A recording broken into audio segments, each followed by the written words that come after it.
from the videos I am seeing out here in reference to Trump cutting food stamps, the housing, the Section 8 housing.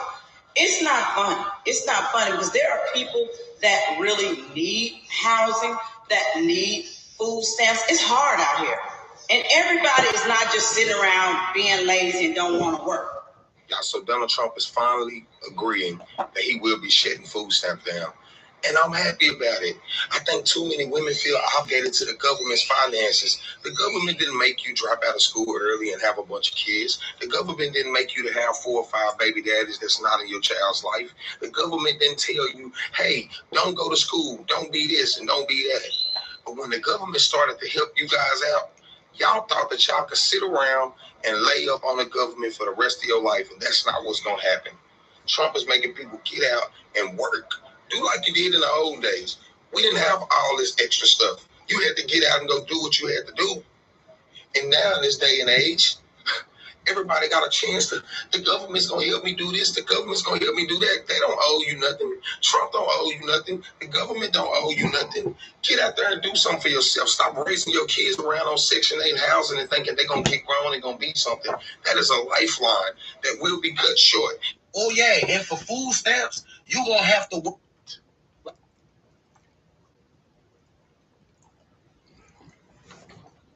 It started.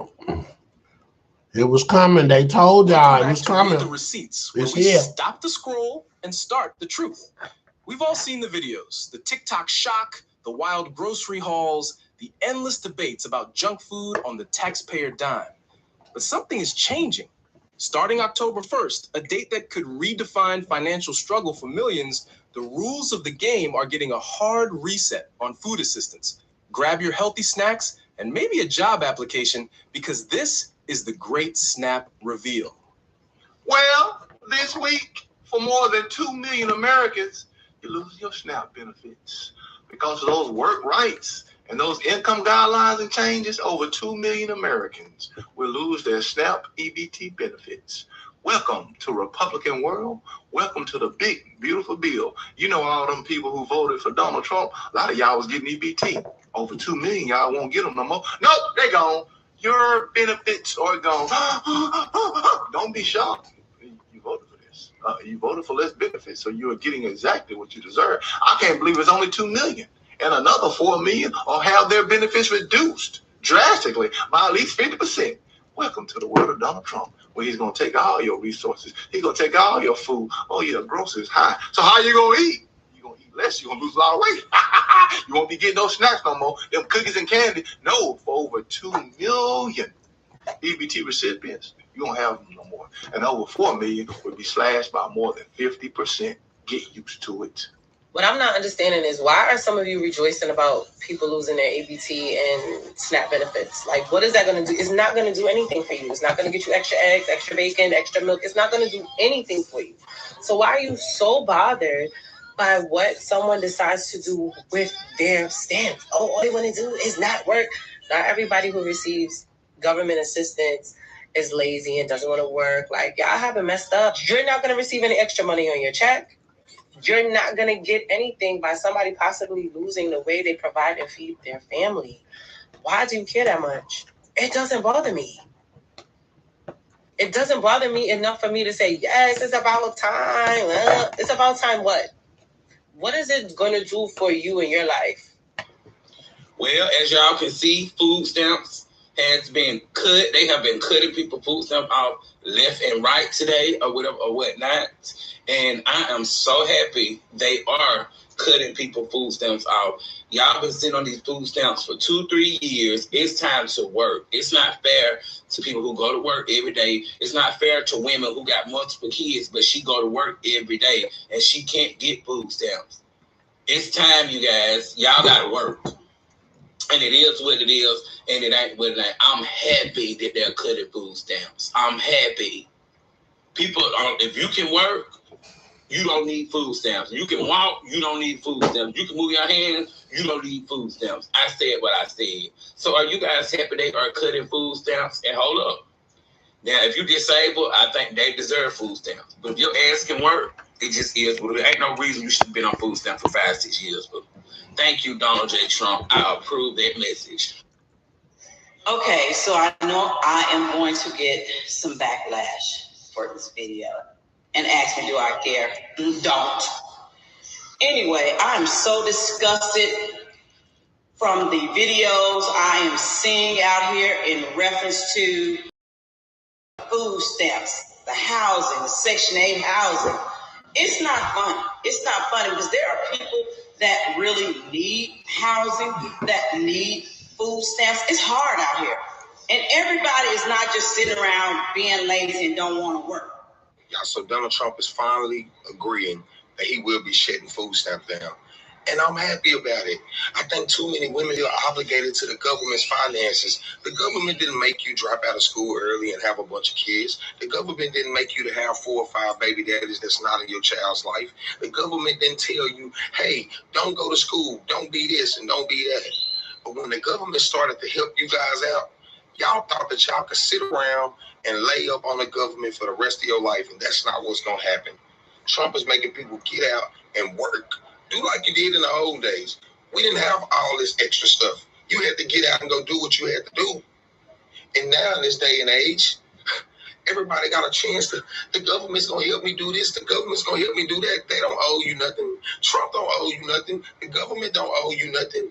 Get out there and do something for yourself. Stop raising your kids around on Section 8 housing and thinking they're going to get grown and going to be something. That is a lifeline that will be cut short. Oh yeah, and for food stamps, you're gonna have to work 80 hours a month to receive any type of benefits, on top of not being able to buy junk food. So you know that's about to cause an uproar. Then let me put the icing on the cake. It is now illegal to be homeless. So even though you're getting kicked out to the streets not welcoming you with open arms. So what you gonna do? It's all on you, volume 2 now. It is all on you, volume 2. Section 8 has now turned into Section -8, and food stamps have now turned into a stamp for non-food. Go get a job and make something of yourself, because now ain't the time to complain. It's the time to refine your lifestyle and redefine your choices. You've been a piss-poor performing citizen for too long. I like to call this age the Great Reveal, because we will find out what you've been doing with your time all this time. I see you able-bodied and able-minded people in 30 to 60 days. No more bumming off the government and taxpayer dollars. It's time for you to do something. Let's break down the major claim flying around social media that food stamp recipients are about to be hit with a new 80-hour per month work requirement to receive benefits. While the exact hour count can vary by state and category, the core message is clear. The era of no strings attached assistance is ending. For years, the debate has centered around accountability. Our clips show people saying they are not getting a job and claiming it's a taxpayer's responsibility to fund their children. Now, policy changes are forcing the issue. Is this new work mandate a harsh, politically driven move that puts food out of reach for vulnerable families? Or is it a long overdue correction, forcing able-bodied citizens to contribute? We want to know what you think. Is the government right to demand work from able-bodied SNAP recipients, or are they ignoring the realities of poverty and job scarcity? Drop your receipts in the comments. So the people who are getting... All right, let me give my take on this. You know, I'm one that was part of the system, meaning, my family was going through hard times back in the day, but, it was always a plan to, at some point, get on our feet and do better, for the future generation of the family. It was instilled in us to go to school, get an education. You either go get a job when you leave high school, you go in the military, or you go to college to better yourself. So that's something that I always strive to do.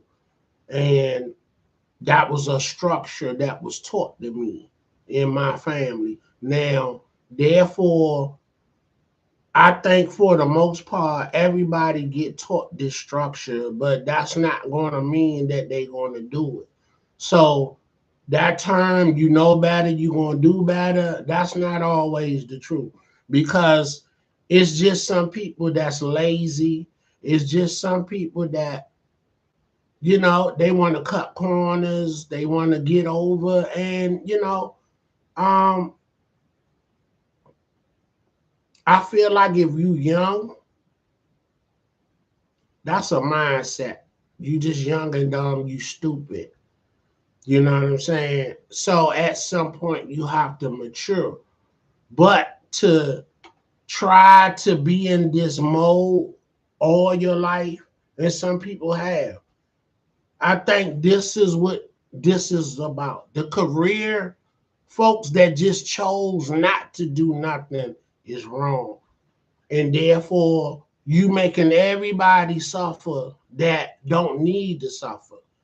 Like my man said, if you're not someone with small kids, like I know people like they spouse died on them, like they were pulling together and you know doing what they had to do as a family, working hard, paying bills, trying to live, and now that person took ill and died.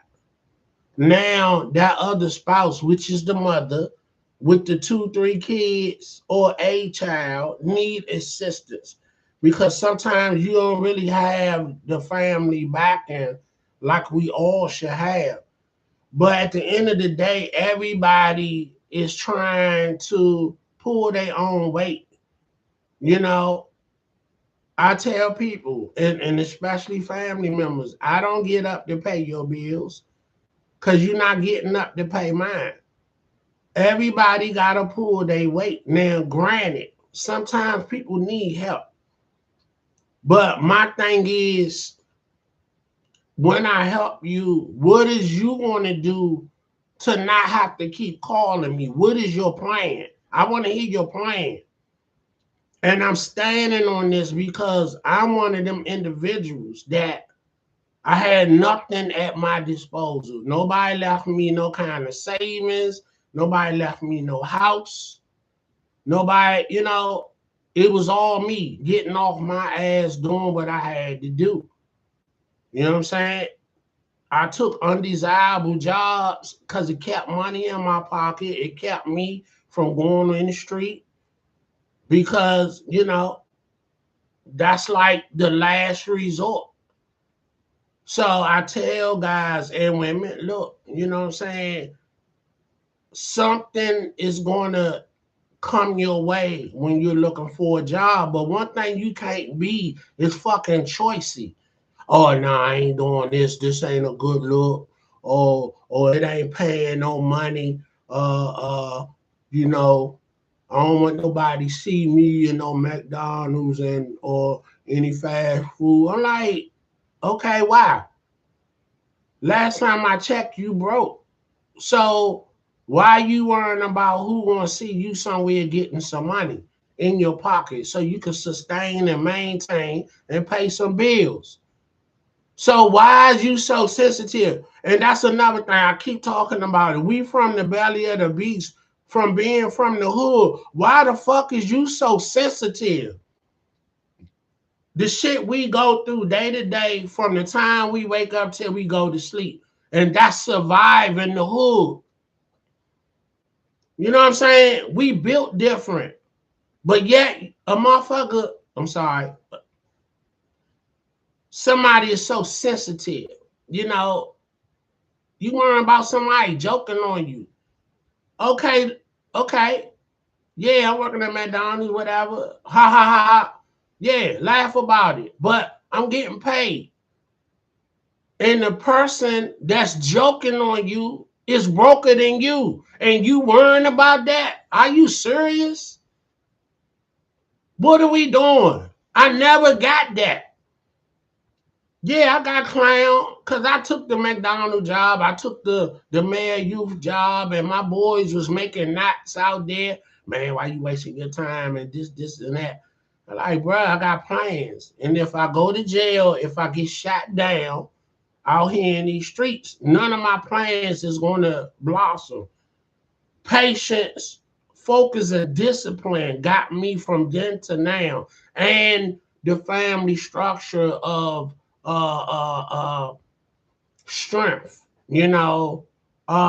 Life is a marathon, it's not a sprint. So stop trying to live for today and therefore everything got to be right now. I got my first luxury car at 50 years old that I bought for myself, that I ever had.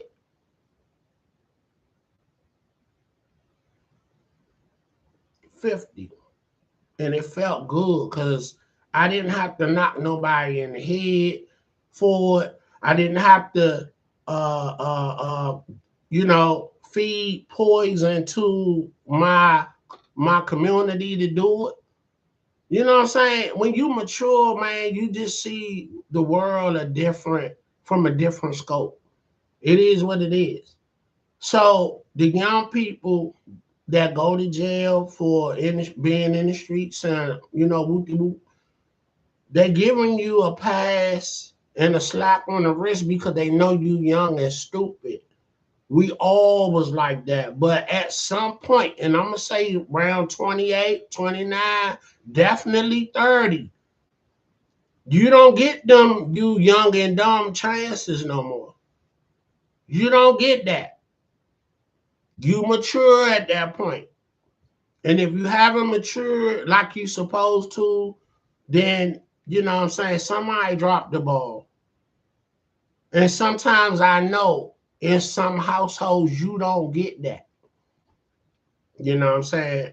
I thank God for the strength I had inside the house before I came outside. You know what I'm saying? But everybody don't get that. And I know that.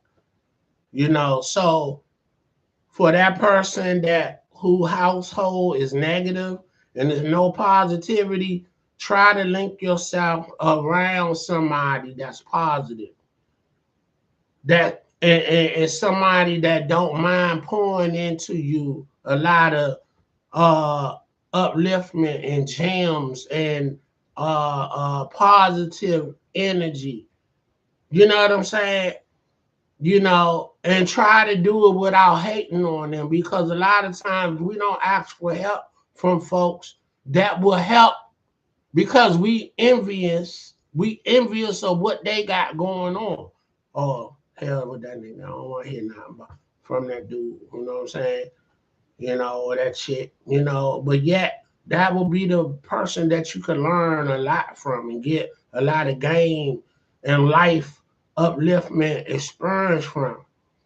You know what I'm saying? If you don't want to talk to your peers, always you could talk to an elder and like, OG, you know what I'm saying? I'm going through something. Can you give me some wisdom? You know what I'm saying? I think that's the gem of getting older and growing old is your life lessons and experience. And I love talking to the younger generation, you know what I'm saying, about doing what you got to do, doing what you're supposed to do so you don't have to get to a point, I'm doing what I got to do. You feel me? It's like, these cell phones is computers. They little mini computers in your hand. You can look up anything and everything and gain some game, some knowledge, some wisdom. We're in the information era, and it's too much information available to you right there at your fingertips for you to be illiterate and stupid and just straight up dumb. It's all right there. You know what I'm saying? Anything you want to look, and I joke about it a lot. When people ask me what school I graduated from, I say the University of Google. You better know it. It's all there. Everything I need to know. Anybody that got degrees, God bless you, and I'm never a hater. I congratulate, because I was always on that path of greatness, but I fell short because of life and what I'm facing. That's the hurdles that I got to get over. So I couldn't finish school. So that's a very much accomplishment that I'm proud of anybody that I know that managed to get their documents and then go on to use it to elevate. You know what I'm saying? So, I'm proud. I'm never hating and being envious. And sometimes people not even knowing that they hating on you because they see you doing something that they don't see themselves doing or feel like they can't do. I had a homie, you know, we sitting there probably drinking a couple of brews, like we do, like when we chilling, And I think I had just got off work. I come through, me and my crew, we had, a rotational who turn it was to buy the brews, And so whoever turn it was. So we out there, popping the brews open and my little homie say, or not little homie, but my homie, because little homie is somebody younger than you, big homie in my hood and in my area, older than you. So that also could be an OG, but so somebody of your peer, that's somebody on your level or the same age. So my homie, right? I say, no, he said to me, man, I admire you, man, and he talking real low. And I'm like, I'm thinking this dude, maybe he sauced up, but he wasn't drunk because he just opened the beer like I did. And then he said it again. He said, man, I admire you. I said, what you talking about, bro? He's like, man, you ain't out here in these streets. You get up and go to work every day. And I said, okay, bro, you can do the same thing, man. You ain't gotta be. Man, this dude paid.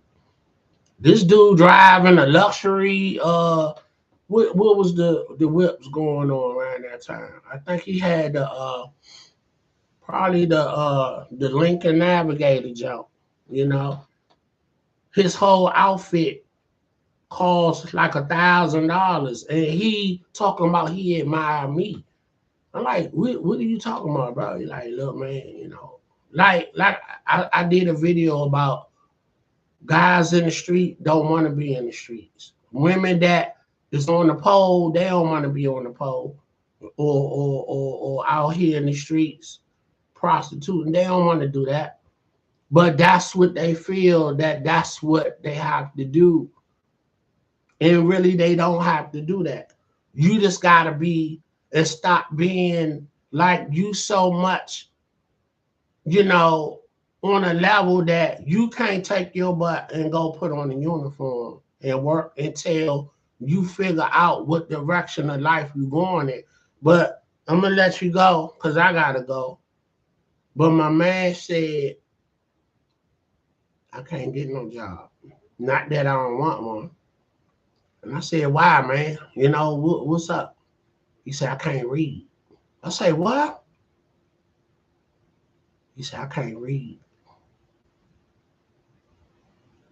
So I never thought of this guy to say that to me. So I was a little stung about it. You know what I'm saying? This ain't nobody I come up with from the sandbox. This somebody that I met because my family moved to a new neighborhood and we got cool. So I ain't grow up with them. So, but this one of these dudes that dropped out and been in the streets and come from a bad background, like, people's like maybe mom, grandma, daddy, you know, probably daddy not in his life or in and out his life, mom, grandma, or granddaddy, somebody is abusing substances or alcoholic. So he was from that kind of setup. So that set him on a path for it being in the streets. And he was a ranking dude in the street getting money and was nothing to play with. But yet he's giving me my props saying, I admire you for going to work every day and you ain't out here. And I felt proud about this guy saluting me, but I felt bad, like, damn, I ain't know how to respond at the end of the day. I mean, to tell you the truth. So I'm chugging my beer, and he did too. And it took a lot out of him to tell me that, because obviously it was a secret that nobody probably knew that but a few people. And I kept that. I didn't tell nobody. And but he trusted me with that. I say, bro, they got places where you could, you know, learn to read. You know what I'm saying? And I'm mad at myself because, like I said, we drinking. I wasn't thinking right because I could have said to him, "Well, bro, I can help you read," But that's what I should have said. But I wasn't thinking. You know, I'm tired because I just got off work. You know, and I'm in chill mode. But I did say, I said, man, they got places where you can start the process. And he said, nah, I'm too late in the game, bro. I'm too late in the game. I ain't going back sitting with no first graders. And we bust out laughing. I'm like, bro, you ain't gonna be sitting with no. But it was a reality, realistic moment. You know what I'm saying? So,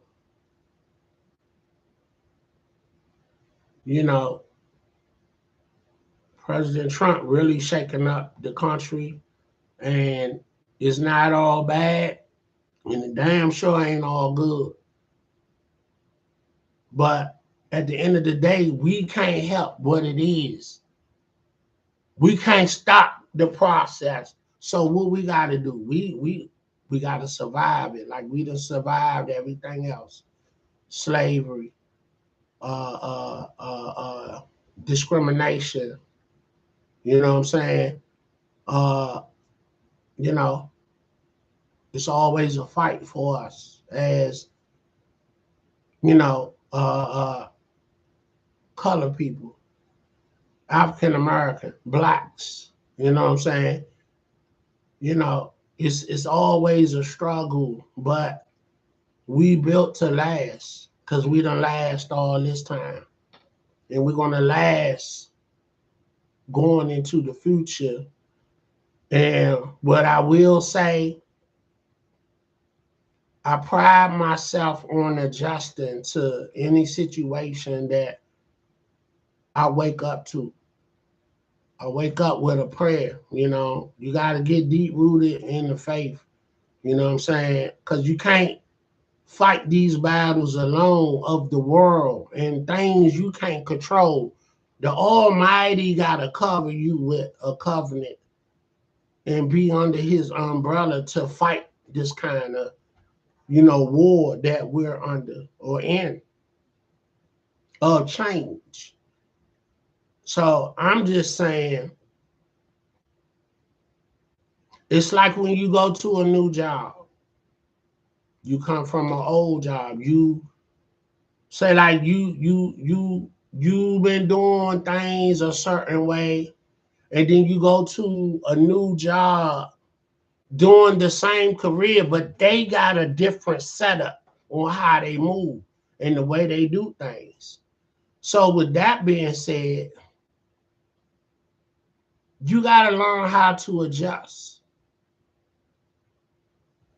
Now that don't mean throw away what you learned or what you already got, in your storage of uh uh you know in your storage of what I want to say, experience. But you gotta be able to adjust, look at the new format of things, and find your way and how to live in that format. And that's what I did with surviving the streets.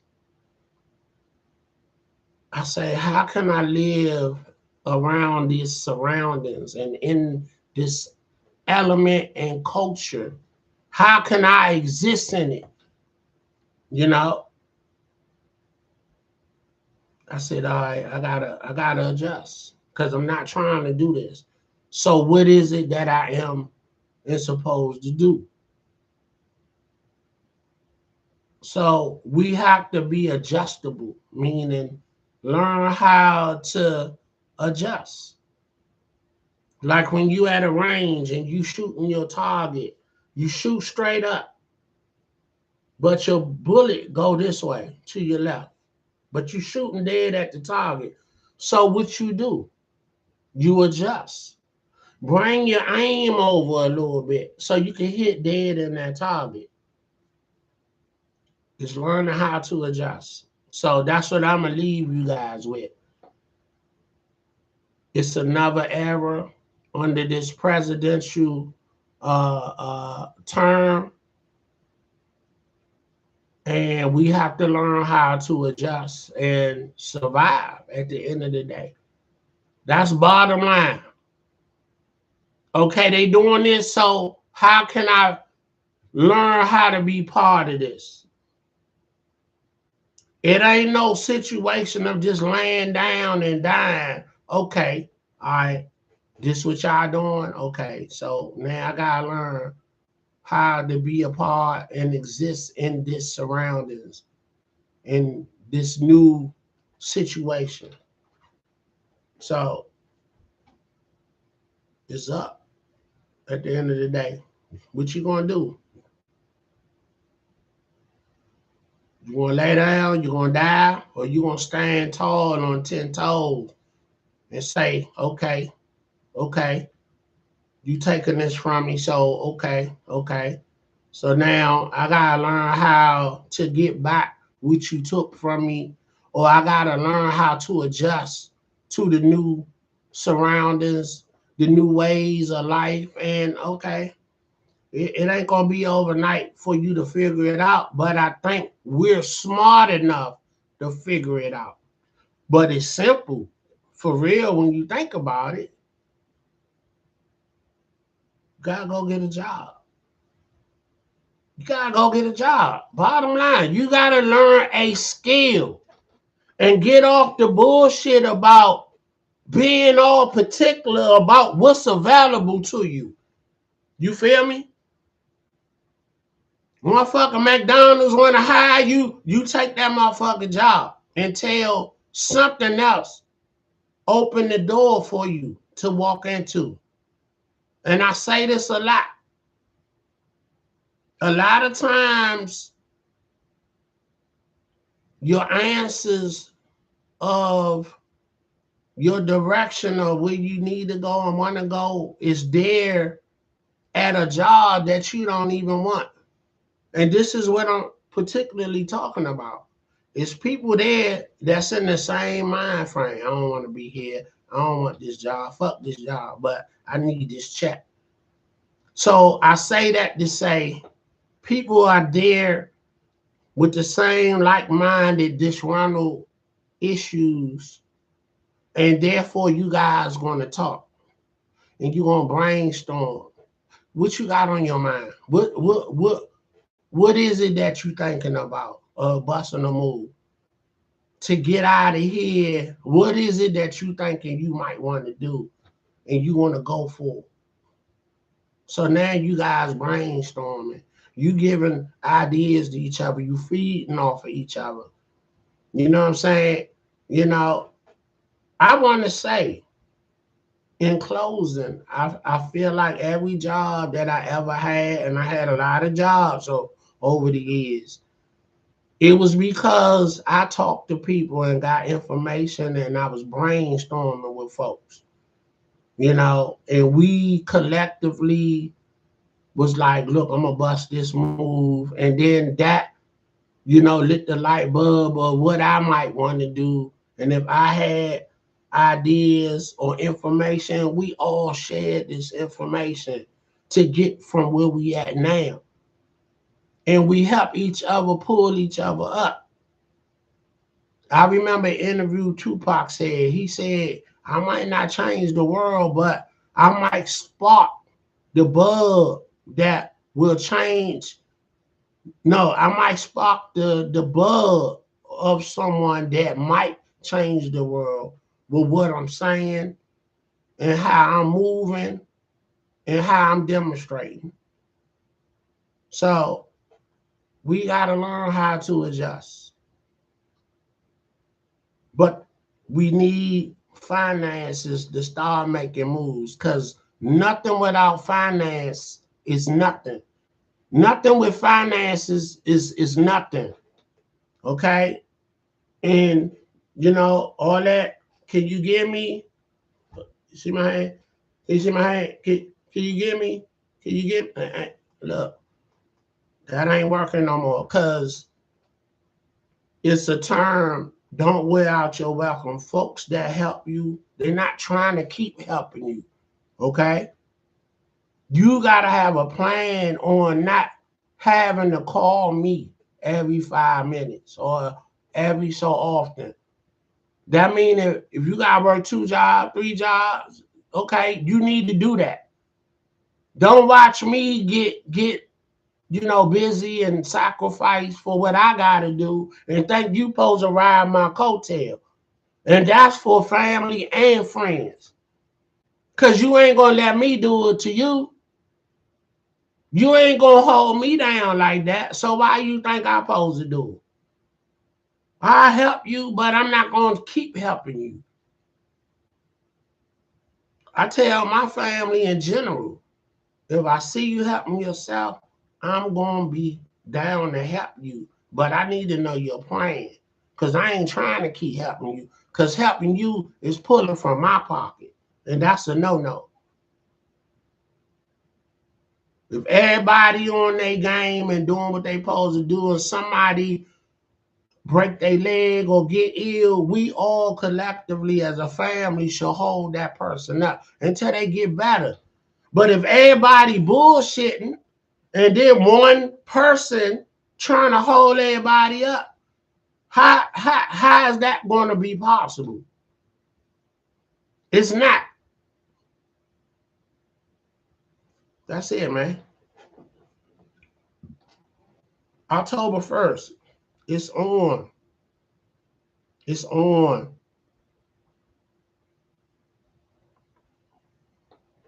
It done started. It's on. It's on now. Ain't no more games being played. These folks not playing with you.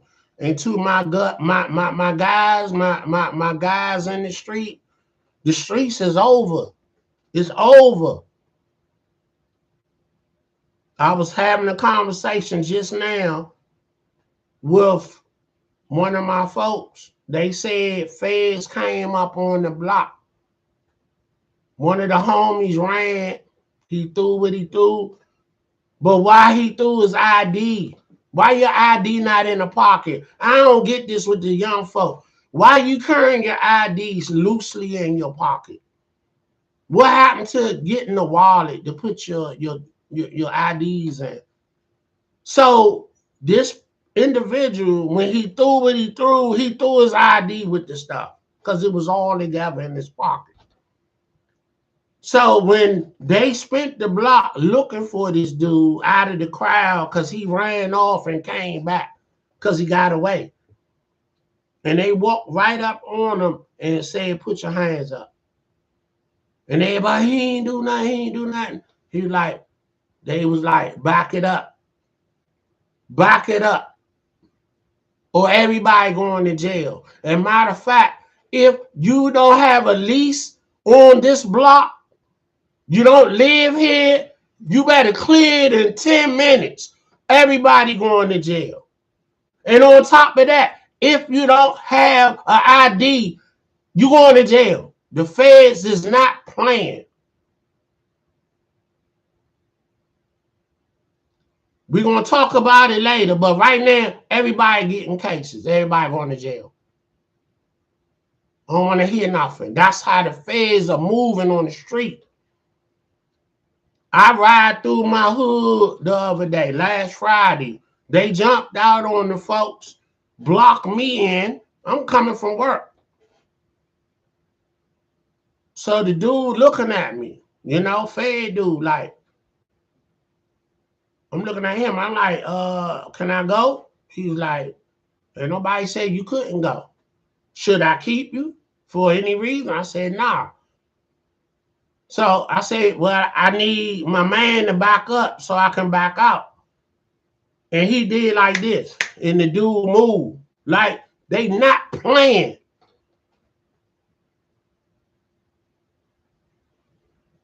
Ain't nobody coming to see you in El Salvador. Because when you, in D.C., when you catch a case, it's a Fed case, automatic. Simple as that. It ain't a game. So stop playing. Get about your business and get some business. I'm out.